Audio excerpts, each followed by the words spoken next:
তো hi hello everyone, কেমন আছো তোমরা সবাই? আশা করছি অনেক ভালো আছো, আমিও ভালো আছি। সকালে রান্না বান্না করে আবার ঘুমিয়ে গিয়েছিলাম। তো উঠতে উঠতে আমার এখন 1টা বেজে গেছে প্রায়। আমি 1টার দিকে পান্তা ভাত খাচ্ছি, জল ভাত। কে কে পছন্দ করো প্লিজ কমেন্টে জানিও। আমার খুবই ভালো লাগে। আর পেঁয়াজ দিয়ে খেতে, পেঁয়াজটা দেখো কেটে রেখেছি, ওই পেঁয়াজটা খেতে ভালো লাগবে না, একটা টেস্টের ব্যাপার আছে। অনেকগুলো পেঁয়াজ আছে, খেতে খুব টেস্টি হয়। আর কতগুলো আছে ভালো লাগে না, একটু মিষ্টি মিষ্টি টাইপের হয় না ওগুলো। দেখো একটা আমার ঘড়িটা একটু ফাস্ট আছে, তো 1:30 বেজে গেছে। 1:30টার দিকে আমি ভাত খাচ্ছি, জল ভাত। তাহলে আমি গরম ভাত কখন খাবো সেটা বলো? তো রোজকার নাটক আমার এই ল্যাদ খেতে থাকি। বাঙালি মানুষগুলোই এরকম, এত ল্যাদখোর হয়। সরি, সব বাঙালি না, হ্যাঁ আমি বাঙালি অ্যাকচুয়ালি। আমি প্রচণ্ড ল্যাদখোর। আমার খুব আলসি, মানে জানি না আমি এত অলস কেন। বিশ্বাস করবে না, আমার এত ভিডিও পড়ে আছে, আমি যে এডিট করে পোস্ট করব সেইটুকুও আমার দ্বারা হচ্ছে না। আমি পুজোর সময় বেরিয়েছিলাম একটু ঘুরতে, জলপাইগুড়ি, ধূপগুড়ি, সব জায়গায়, কিন্তু আমি একটা ভিডিও পোস্ট করিনি, সব আমার ফোনে পড়ে আছে। তো চলো দেখো কি দিয়ে খাচ্ছি।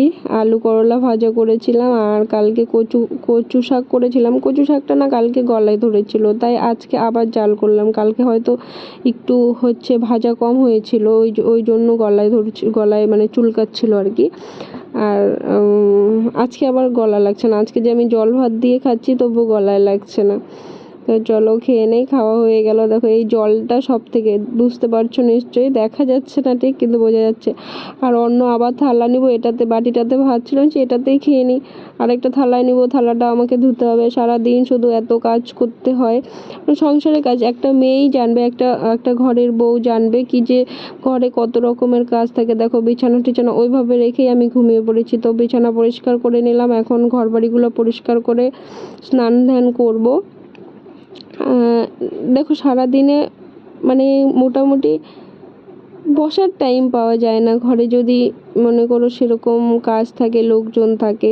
তারপরেও স্বামীরা, হাজব্যান্ডরা আমাদের বলে ঘরে থাকো, কি এমন কাজ, আমরা কাজ করছি, তোমরা তো বসে বসে খাচ্ছ, এই সেই নানান কথা। দেখো বারবার করে রান্না করো, বাসন ধোও, ভীষণ ভীষণ বলতে সরি, অনেক কাজ থাকে বাড়িতে, অনেক রকমের কাজ থাকে। সেটা মেয়েরাই শুধু বুঝবে, মেয়েরা জানো নিশ্চয়ই ঘরে কত কাজ থাকে। দেখো বাসি জামা কাপড়গুলো এখানেই রেখে দিয়েছি। ঘরটা ঝাড়ু দিয়ে পরিষ্কার করে ঝাড়ু দিয়ে নিলাম। ঘরটা মুছবো আজকে, যেহেতু বৃহস্পতিবারে একটু ঘরটা মোছার চেষ্টা করি। রোজ মুছি না, যদিও 2-1 দিন বাদ মুছি, ইচ্ছে করে না। লোকের বাড়ি আর কত পরিষ্কার করব, যখন নিজের বাড়ি হবে তখন পরিষ্কার করব। তো আমি জামা কাপড়গুলো ধুয়ে দিই, বাসি জামা কাপড়গুলো আমি আগে ধুয়ে দিয়ে নিই। আবার মাখা করে খেতে যাচ্ছি, তারপর অনেক লেট হয়ে যাবে। জলটা তো ঝরবে কমসে কম। আর আকাশটার অবস্থা দেখতেই পাচ্ছ কীরকম মেঘলা ওয়েদার, কোনো রোদ নেই, কিছু নেই। মানে এরকম ওয়েদার থাকলে পরে না আরও বেশি যেন কাজে এনার্জি পাই না আমি। দেখো ধোয়া হয়ে গেছে, এখন ঘরটা মুছে নিব। মুছে তারপর আম মাখা করব। পাশে কাকিমা থাকে একটা, কাকিমাটা আমাকে অনেক দিন থেকে 2 দিন 3 দিন বলছে কি আম মাখা, তোমার হাতে আম মাখা ভালো লাগে, আম মাখা করো। আমি করছি না। সেদিন তো রীতিমতো আমাকে বলেই দিল যে তুমি অলস, তুমি কয়বার বললাম তোমাকে আম মাখা করো, আম মাখা করলে না, বললে পরে করব আর করলে না। তো আমার দেখো এটা গোডাউন ঘর, আমার সব কিছু এখানে, ভেজা জামা কাপড় শুকোতে দিই, তারপর সাইকেল রাখি, বালিশগুলো ওখানে, এক্সট্রা বালিশগুলো রাখি। এক সাইডে ঠাকুর আছে, মানে এরকম আর কি, মানে ওটা গোডাউনই বলা চলে আর কি। তো ঘরটা মুছে নিয়ে, এই ঘরটাই বেশি বড় আর কি, মানে কিছু নেই না সেরকম খাটটা, তো অনেকটা জায়গা মোছার মতো। আমার যে বেডরুমটা আছে যেখানে আমরা ঘুমাই, সেই ঘরটাতে মোছার অত দরকার মানে জায়গাই নেই, অল্প একটু জায়গা, খুব তাড়াতাড়ি মোছা হয়ে যায়, কারণ সব কিছু দিয়ে একদম আটকানো না চারদিকটা, একটু জায়গা আছে, শুধু কোনো রকম মুছে বের করে আনি। এই দেখো আমার এই ঘরটা, মানে বেশি জায়গাই নেই ঘরটাতে। বিছানাটা একপাশে দেখছি, ঘরগুলো ছোট আর কি। আমি ঘর পাল্টালাম কিছুদিন আগে, ঘর পাল্টানোর পরে ঘরগুলো, এই ঘরগুলো আমার একদম পছন্দ না, একদম ছোট ছোট, কোনো কিছু রেখে গুছিয়ে মানে শান্তি পাওয়া যায় না। তো আমার বেডরুম মোছা হয়ে গেছে, এখন রান্নাঘরটা মুছে বেরোয় যাব। তারপর আম মাখা করবো, কাকিমা বলছে এরকম ওয়েদারে আম মাখা খাবো, মানে একটু রোদ রোদ বেশি, একটু রোদ থাকলে পরে, মানে আমটা তো টক হয় না, আমার মাখাটা তো টক জাতীয় জিনিস, তো টক জাতীয় জিনিস দেখবে রোদের মধ্যে খেতেই ভালো লাগে, মানে খুব রোদ গরম হচ্ছে সেই টাইমে রোদ গরমের মধ্যে টক জিনিসটা খেতে বেশি ভালো লাগে।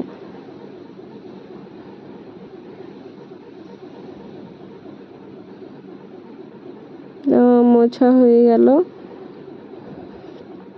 জানি না স্নান করতে আজকে কয়টা বাজাবো, এখন তো 2টো বেজেই গেছে, আমার স্নান করতে করতে নিশ্চয়ই আজকে 3:30 4টা বেজে যাবে। তো ওই দেখো একটা টাকলু দেখতে পেলে, পাশে ওই কাকিমার হচ্ছে নাতি, খুব ভালো বাচ্চাটা, মানে খুব মানে এত সুন্দর করে ডাকে না, খুব ভালো লাগে আর কি, মামি মামি করে ডাকে। আর হ্যাঁ, দুষ্টু করে, দুষ্টুমি একটু করবেই, ছেলে মানুষ তো দুষ্টুমি করেই, কিন্তু এমনি খুব ভালো, সাদাসিধে আর কি।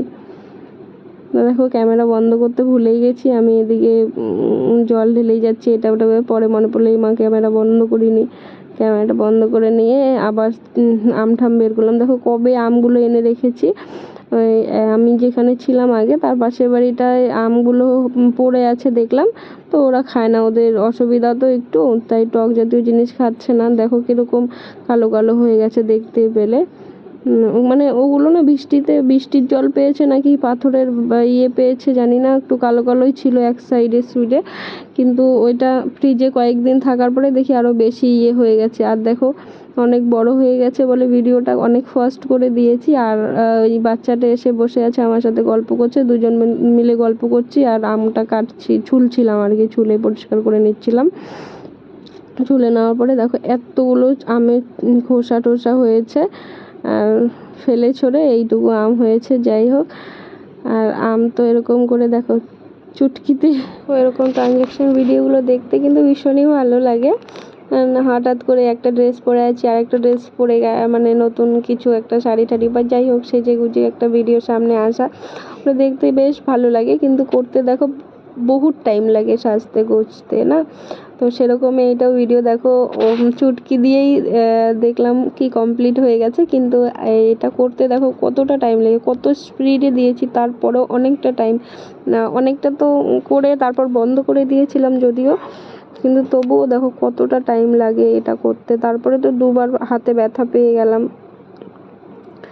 আর এটাতে করানো খুব রিস্ক, খুব তাড়াতাড়ি করা যায় না, হাতে লেগে যায়, 2বার করে 3বার করে হাতে লেগে গিয়েছিল।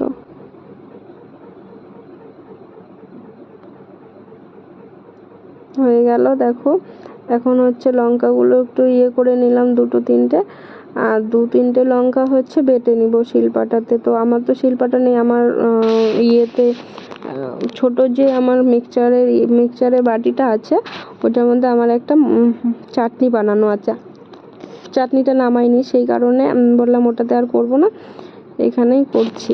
শিলপাটাটা হচ্ছে ওই যে পাশের রুমে কাকিমার, আমার মানে শিলপাটনা নেই, কাকিমার কাছে বললাম একটু শিলপাটনাটা নেই তোমার, তো কাকিমা বললো হ্যাঁ নিয়ে যাও। তো ওটাতে এনে কত স্পিডে দেখো, মানে স্পিডে করে দিয়েছিলাম ভিডিওটাকে, কেননা আমার হচ্ছে মানে এতটাই অভ্যাস খারাপ হয়ে গেছে মিক্সচার গ্রাইন্ডে মশলা করে করে, আমার শিলবাটনায় বাটতে গেলে খুব কষ্ট হয়, মানে খুব ইয়ে হয়ে যায়, আমার প্রচণ্ড গরম লেগে গিয়েছিল, অল্প একটু জিনিস তবুও, আর অনেক অনেক মশলা তো করতেই পারবো না মনে হয়, মানে অভ্যাসে যেগুলো আর কি হয়ে গেছে না, এগুলো খারাপ অভ্যাস, সেটাই। আগেকার দিনে তো সবাই এইসবেই মশলা করতো, আর এইসবে মশলা করে রান্না করলে পরে খেতেও টেস্ট বেশি লাগতো। তো আমার আম মাখা হয়ে গেছে, আমি ভাবলাম যে ওরা ভাত খাচ্ছে, কাকিমারা ভাত খাচ্ছে, তো মাখা তো একা একা খেতে ভালো লাগে না, যেহেতু কাকিমা বলেছিল বলেই বানালাম। তাহলে পরে আমি ভাবলাম তাহলে এগুলো পরিষ্কার করে বাসনগুলো মেজে ধুয়ে তারপর হচ্ছে শিলপাটাটা ধুয়ে নিয়ে দিয়ে আসি, তারপর হচ্ছে বাসনগুলো ধুয়ে খাবো। তারপরে কাকিমা বললো যে খাওয়া হয়ে গেছে দেখলাম, তো বলছে তাহলে খেয়েই নিই। তারপরে খেয়ে নিলাম তিনজনে মিলে। দেখো কি হাসাহাসি, কি হাসছে, কি লজ্জা পেয়েছে, দাঁড়াও দেখবে। আমি বসে আছি, ডাকছি ওকে, আসছেই না, রেগে আছে ওর দিদনের সাথে। মানে কাকিমা ওকে মেরেছে, বকেছিল মনে হয়, মেরেছিলও মনে হয়, জানি না, আমি দেখিনি, কিন্তু খুব রেগে গেছে। ওই ঘরে যাই শুয়েছে, কখন থেকে ডেকেই যাচ্ছি, আসছে না। তো অনেকক্ষণ পরে ওর দিদন যাই বললো মামি ডাকছে, তুমি কেন যাচ্ছ না, এটা সেটা। তারপর আসলো,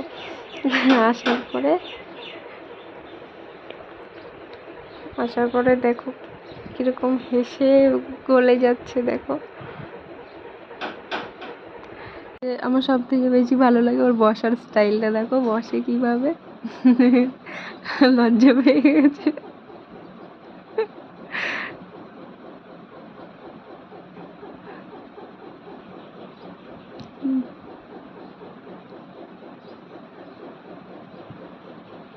তারপর খাওয়া দাওয়া কমপ্লিট হয়ে আমি একদম বাসন ধুয়ে স্নান করে এসে আমি ভাবলাম বৃহস্পতিবার একটু আলতা শাড়ি পরার চেষ্টা করি। প্রত্যেক বৃহস্পতিবারে হয়তো পারি না, কিন্তু চেষ্টা করি আমি পরার। তো আলতা পরছি, দেখো আলতা পরে চলে আসলাম। তো আলতা পরলাম বলে নুপুরগুলো খুলে রেখেছিলাম কয়েকদিন, পরিনি, তা বড় হয়ে গেছে নুপুরগুলো। তো আমি শাড়ি পরেছি। দেখো আমাকে অনেকে বলে তোকে শাড়িতে ভালো লাগে না, এমনি ড্রেসেই ভালো লাগে। তো সত্যি কথা একটা বলবো, আমার না শাড়ি পরতে খুব ভালো লাগে। হয়তো সবসময় পরা হয় না, পরি না, তো আমার খুব ভালো লাগে শাড়ি পরতে। তোমরা জানিও আমাকে সত্যিই কি খুব খারাপ লাগে শাড়ি পরে, মানে শাড়ি পরলে আর কি। আমি শাড়ি পরে পুজো টুজো দেওয়ার পর খেতে চলে এসেছি। দেখো 5টা বেজে গেছে, 4:30 না 5টা বাজে।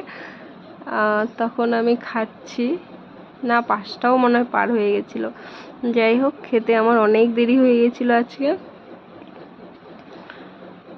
তো আমার বর চলে এসছে অনেক, মানে এটা সন্ধ্যার পরে আর কি, 7:30 8টার দিকে। তো এসে হাসছে, আমি শাড়ি পরেছি, কোনো রিয়াকশন নেই, কিচ্ছু বললো না। আমি একটু খেপে গিয়েছিলাম, বসে আছি দেখতেছি, আমাকে কিছু বললো না। যাই হোক, কিছু করার নেই। চলো একটু শুয়ে বসে থেকে আমি ভাবলাম যে না, রান্নাটা চাপিয়ে দিই, কারণ আবার বলছে কিছু খেতে দাও, খিদে পেয়েছে, আমার প্রচণ্ড খিদে পেয়েছে। তারপর আমি ভাবলাম যে দেখি একটু চাউমিন ছিল, চাউমিন বানাই দিই। চাউমিন বানাতে গিয়ে আজকে চাউমিনটা বেশি সেদ্ধ করে ফেলেছি। যাই হোক, তবুও ওইভাবেই কোনোরকমভাবে করে বানিয়ে দিলাম। ভাত চাপিয়ে দিয়েছি, এদিকে আলু কেটে নিলাম, একটু মাছের ঝোল করব আর একটু ভাত করব, আর কিচ্ছু করব না রাতে। তো চাউমিন হয়ে গেছে, চাউমিনটা ওকে দিয়ে আসলাম। এটা ওই চাউমিন খাওয়া হয়ে গেছে, এখন মাছটা ভেজে আমি যে তরকারিটাও করে নিই, কারণ 9:30 বেজে গেছে, 10টা 10:30টার দিকে তো খেতেই চাইবে। মাছের ঝোলটা করে, মাছ ভাজতে মাছের ঝোলটা করে খেয়ে নিব। ততক্ষণ তোমরাও খেয়ে নাও। টাটা, বাই বাই, দেখা হচ্ছে নেক্সট ভিডিওতে। ততক্ষণ তোমরা সবাই ভালো থেকো, আর ভালো লাগলে please like, comment and share করে দিও। Tata, bye bye.